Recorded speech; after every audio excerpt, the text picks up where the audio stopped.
What is going on, everybody? It is Nay Holland from EVO Infinite, and while the EVO Finals was going on, I actually had a chance to play one of the Arcade1UP machines that was just announced during the beginning of EVO weekend. I am, of course, talking about the Marvel vs. Capcom 2 Arcade1UP cabinet, but it's not just Marvel vs. Capcom 2. Oh, no. We have Marvel Superheroes, X-Men vs. Street Fighter, Marvel vs. Street Fighter, Marvel vs. Capcom, and of course we even have some classic console gameplay action, all in the comfort of an arcade device. I even had the chance to interview the head honcho of the whole operation himself and got a few little thoughts about what's to come for Arcade1UP, how this all came about, what his personal favorite game was, and overall just having the chance to have hands-on with this fine machine. Little bit of a note, this is an early build, so the final build will greatly differ from what was on board, but if the final build is anything similar to what this early build is like, I'm sure it is going to be an absolute banger.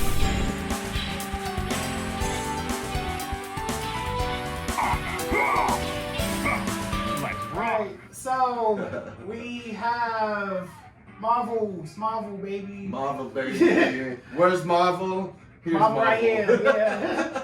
All right. So introduce yourself. Like, who are you? And we all know what this is, but what is this? Okay. Yeah. Thank you. So my name is John Daimonen. I'm the Senior Vice President of Licensing and Business Development. What you have here is the re-release of Marvel vs. Capcom 2 since 2009. It's a 3/4 scale representation of the arcade game. And the marquee is like this, you know, and the side art is based on the console version key art. But yeah, it is a 3/4 scale arcade that you can play online as well. So there's 8 games in total. It even includes 2 of Capcom's side-scrolling console games. But yeah, you can go through all of the games, and they're all online play. And what's great about this is we've released other Marvel cabinets, like X-Men vs. Street Fighter and Marvel vs. Capcom 1. And so this is cross-play, multiplayer compatible. So you can actually play with other compatible like cabinets like together. Oh, okay. Yeah, so if you we released a couple years ago like the X-Men vs. Street Fighter and Marvel vs. Capcom cabinet, and the games that are on that list share games on this list, and they share lobbies. So that's kind of cool.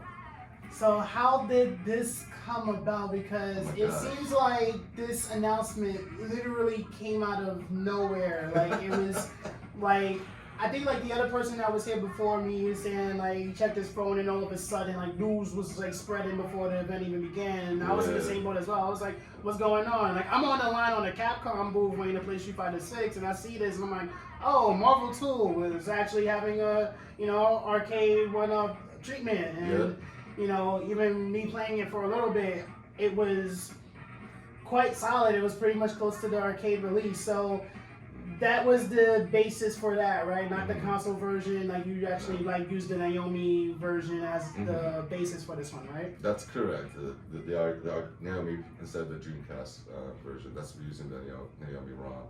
How this come together? Well, took many years in the making. I used to work at Capcom before Arcade1UP, doing licensing for them, and worked on the first re-release in 2009. And then they lost the license for Marvel and got it back with Infinite. But really, a year ago, I think almost to the day, last year is when Maximilian Dude started this free MVC2 campaign because it's been in hiatus, licensing hiatus. And I think that caused a lot of noise.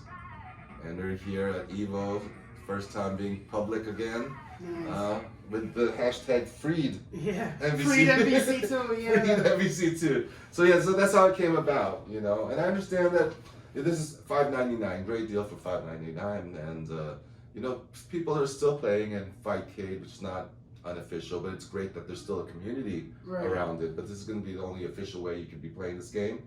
We're gonna figure out how to run tournaments and everything else. I was gonna ask that as well. Uh-huh. Like the fact that you could play live Yep. against other people and everything. So is this gonna be like the tournament standard for Marvel vs. Capcom 2? Because like for a while people was running this on Dreamcast. People was actually bringing their Naomi boards to play it on and everything. No, I don't. Not yet. I don't think so, because the standard right now has to be Dreamcast. Right. Because you obviously can't put 100 of these in a tournament. Yeah. We understand that though, but we're continuing to grow the community. We will have ways to be able to, run tournaments through tournament organizers, online, things like that. We'll start off that first, and then maybe, who knows, maybe in a year or so, we come out with a low-cost version that allows, so you don't have to go and play 5K. 5K is great, but also it's not necessarily plug and play, and also running tournaments is hard with PCs because all of the software controller drivers can mess up the system. So if you have a closed system like this, fairly inexpensive, then I think that's one way to grow and become the tournament standard. And another thing that I greatly appreciate is the accuracy as to the cabinet itself, because I'm from New York, so I remember during like high school years, Chinatown Fair, and seeing the Marvel. You were Chinatown Fair? Yeah, of course. This one is like Of course, it's like very, very small to scale compared to the huge machines back then, but it's still really close. Like there's still like the laminated the marquee. Yeah, the marquee, the thing that lights up when you turn it on. Even down to the setup here, like it looks like classic, authentic. Like of course it's not because the colors are heavy. Even these two, like I feel like this definitely is the closest you can get to like a replica of the original, straight button layout and everything. Like it's pretty much close to even the hat. Yeah, the hat button styles. Yeah, which makes it kind of a little bit hard to mash and stuff. But that's how it was. And bat tops instead of the Japanese, ball tops. No, I mean it's one of those things. So Marvel vs. Capcom 2, just like a lot of Street Fighter or fighting game cabinets during the arcade era were expansion packs. Right, so there's no necessarily real official one, but what they do remember is the marquee. Yeah, definitely. That was the one that came out first. Right? Yeah. And they were first on like showcase cabinets, even MK30 style cabinets, as well as like the Dynamo cabs, right? Yeah. But all the commonality, because that's what they did back in the day. They would give arcade operators the computer board, a sticker, and a marquee, and maybe a control panel or stuff. But I think this is what people remember when they're young. So this is a question that's not really related to the cabinet itself, but also more so your business. Yeah. So, what do you think is your personal favorite release so far that you've released on Arcade1UP? Okay. And if you say this, it's perfectly fine. It's your opinion. Well, I have my personal one. So I'll give you two. Yeah. I'll give you two. This one has a special place in my heart. Right. Because I was so involved in the Marvel and Capcom relationship prior to Arcade1UP for like 11 years. Oh. And then just to finally see this when everyone thought that this couldn't happen at all, and the love that it took with it, and working with Justin Wong for all the different details, even with software. So this is my current favorite. But next to that would probably be the NBA Jam. And the reason why I like NBA Jam is because that was the first time we really, took something online.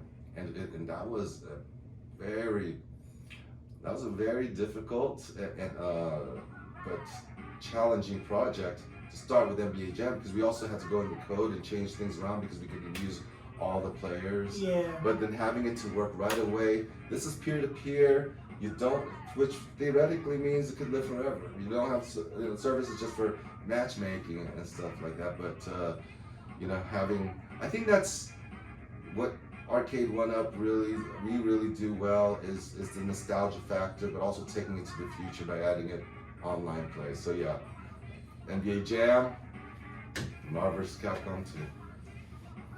So like my favorite release from the Arcade1UP series so far is a personal favorite to me because I mentioned before we even started recording, Marvel vs. Street Fighter was like one of my first fighting games I played. But one of my favorite games I remember growing up was the Ridge Racer series. Oh, so, yeah. I recently released that one, so that one meant a special place to me because that's another series that very few like Namco or whatever. I remember they haven't been releasing one for a while, and even like with Capcom and the release of all these games, this is probably like the first time you can see these games like physical for the first time in like years or whatever. So how does that come about? Like you just pick, hey, we're doing Ridge Racer, hey, we're doing NBA Jam. Like is it just like a consensus? Well, we had, of course, prior relationships with a current relationship with Namco. Pac-Man is our biggest seller, and so how do we do it? It's basically just taking that feedback, seeing what fans want, and then just kind of portioning it out through a 5 to 10 year roadmap. But I was really impressed with Ridge Racer. We worked directly with the actual Ridge Racer team in Namco to make sure that was as authentic as possible. So you saw, especially I think that's our most graphically intense game so far, like PlayStation 1 up. Graphics, and then just how to have force feedback for the other titles and everything else. Actually, probably I would say that's my favorite, probably my third favorite. Yeah. Because, I know for the longest time, of course, aside from playing PlayStation, there were some games on there that you literally could only play on the arcade. Yeah. So I had that standing, the standing setup that was on those machines. Sure, it'd be more conventional to have a sit-down, seat setup, but the fact that you can convert those games that are usually meant to sit down on and then have it as a standing setup, the conversion from that to that's really I keep using the word impressive, but that's great. It's incredible actually because it's it's a lot of engineering that goes into developing these cabinets. So what is the difficulty in actually making this happen? Because it's not as simple as just I'm gonna piece some things together and then see if it works or whatever. There's a lot of thought and care came to you, of course, right? Yeah. Let me talk about Ridge Racer first. Yeah, I could talk about Ridge Racer. Yeah, it's funny because a lot of people don't remember Ridge Racer in the arcades. Yeah. They remember it on PlayStation. And that stand-up was authentic they actually have stand-up versions of that. So we try to make it as authentic as possible. Of course, you're going to have to take a lot of concession where you get a 3/4 scale and retail and everything. But yeah, it's basically taking people in the room. We look at how the originals look like, and we try to make it as close as possible, down to maybe the trim or everything else. Sometimes we get things wrong here and there. But yeah, we try as close as possible, making it like how you remember. Either like mini time machine takes you back. Like when you first saw Marvel vs. Capcom 2, I remember the music I would listen to or the arcades that I played it in and all that. So yeah, it's a team effort. From marketing to sales to design, product development. We all go in the room and say, so how do we actually do this? So it's totally a team effort. Then also, a huge part is, and who has the most say, the publishers. They have to have it a certain way. They have to make sure it look a certain way, and then we work together also with the game list and the emulation and everything else. So everything down to the legal lines. I don't know. So yeah, that's how it's definitely a team effort. And speaking of team effort, you said with the Ridge Racer again that you work closely with Namco development team, and of course with all the Capcom releases, you work with the Capcom team, and of course you also mentioned you work with Justin Wong as far as consultancy and everything. So no, actually Justin Wong works for us. Oh, he works for us? He does QA. Okay. Yeah. No, I thought because it's Marvel too, so I was like, okay, Justin on the TV can see what's wrong and this doesn't feel right, etc. So I wanted to basically ask, when it comes to reaching out to various pillars of the scene, for future releases. Sure. How important is that to get that feedback from those who have been playing the game for literally decades, and those who have just been recently picking it up for whatever reason, like you say? Yeah, I mean, it's key. It's key having people, not only just the experts who know how to play the game, but back in the day who are associated with that game. And, we're heavily scrutinized by vendors. They notice everything that's could be wrong with any type of input delay or any graphical changes. And so we understand that. So it is key. We want to make it as authentic as possible, as arcade perfect as possible. Even these publishers have a hard time emulating the game to be arcade perfect, but there's a certain standard that our fans have, and having people like Justin Wong or people who are even experts at Pac-Man or Dragon's Lair or things like that. Like especially with Pac-Man, we gotta make sure all the patterns work, like they did. Make sure all the bugs are still there. Yeah. Dragon's Lair, we had a team of consultants who really knew about the game, making sure, that there's this like audio lag that was occurring in every version. It's kind of minimize those things. And so yeah, it is really getting experts who know the game and engaging with them. So I have two more questions. Okay. So, as long as you want. so the first one, when is this going to be officially released? Like, what is the window that you're gunning for, basically? Okay, so first of all, the pre-orders start on September 8th.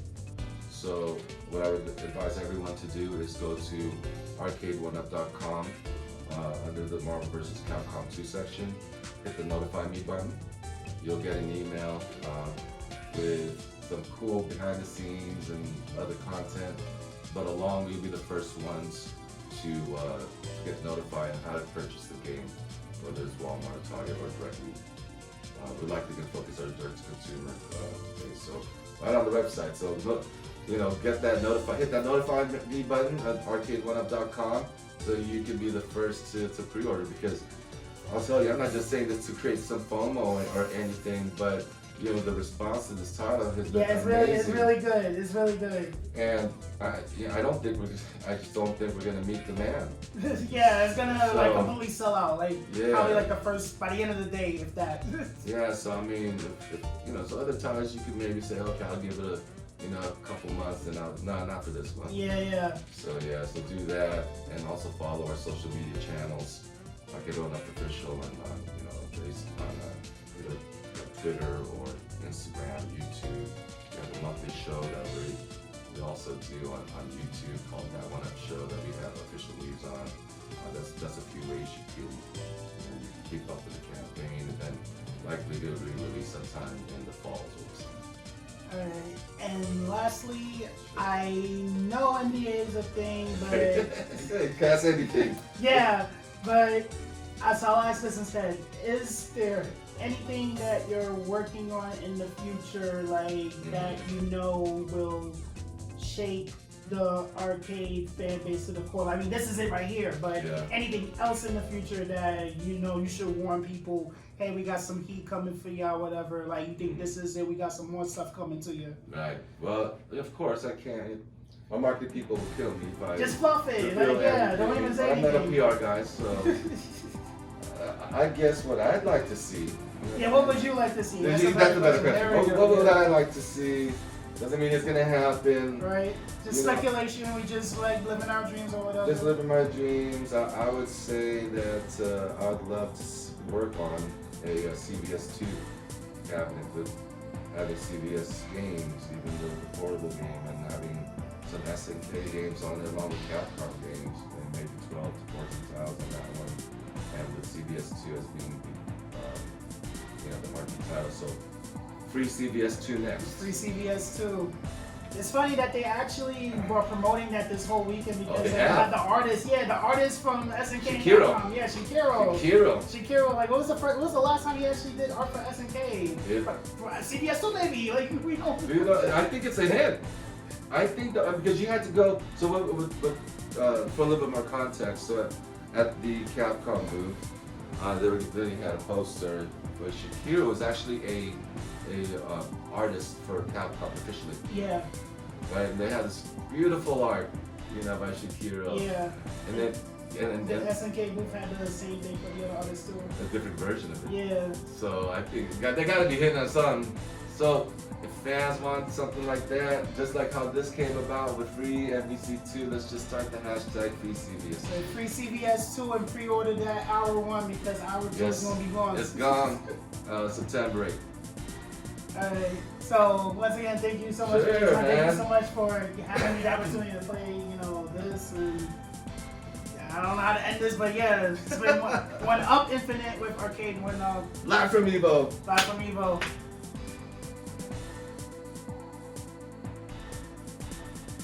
Once again, a huge major shout out to Arcade1UP for allowing us to play the new Marvel cabinet. Once again, it's releasing in a few weeks, so hit that notify button and like, comment, and subscribe for more content like this. Catch y'all later.